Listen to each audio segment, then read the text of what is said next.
wanted to ask, being that you have been together for many, many years and your characters have seen rich development, for each of you, what has been your favorite character development over the course of the seasons of the show? Amy, you want to go? I don't know. My character is so very different than how I started 8 years ago, 7 years ago, however long. That development has gone from like, I think I was originally hired as a sort of beeline comic relief, and that is now she's a much more serious character. But I think, I mean, I have to say, developmentally in the character, I think maybe her biggest turnaround was the fact that she got married and realized that she is a vulnerable human being and that we need people in our lives. I think before that, she thought she was fine all by herself. And you know how sometimes you don't know how much you need someone until you meet someone, and then you're like, oh wow, and it changes your whole damn life. So I think that's how I'll answer that question for me. I remember too, Amy, you that's that episode a while back now, where your dad died, and that moment of like, I mean, he was my dad, Hank. He was my dad, and I feel like.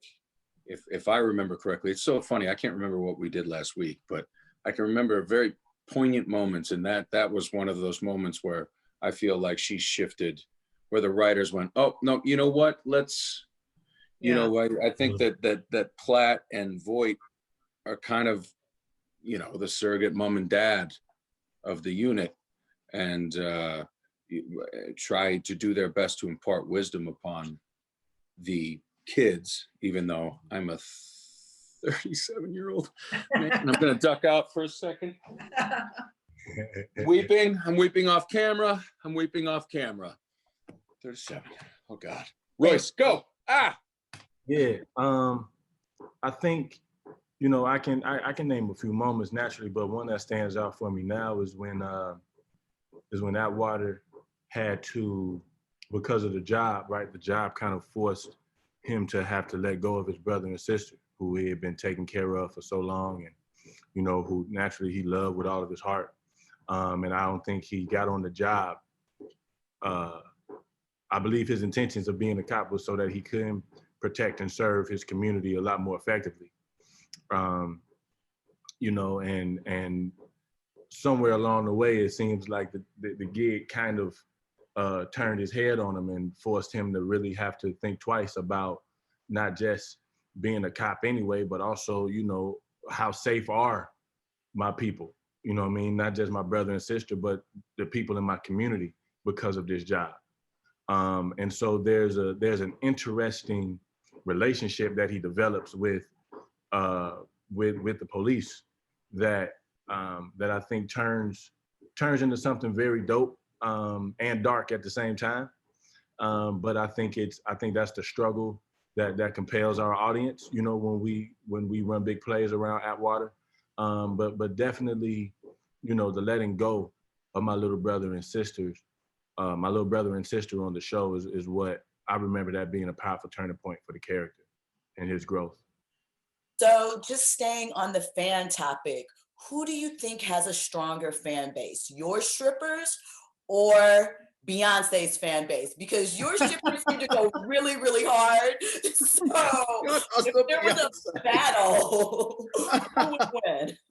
Oh my gosh, I did not think you were going to say Beyonce.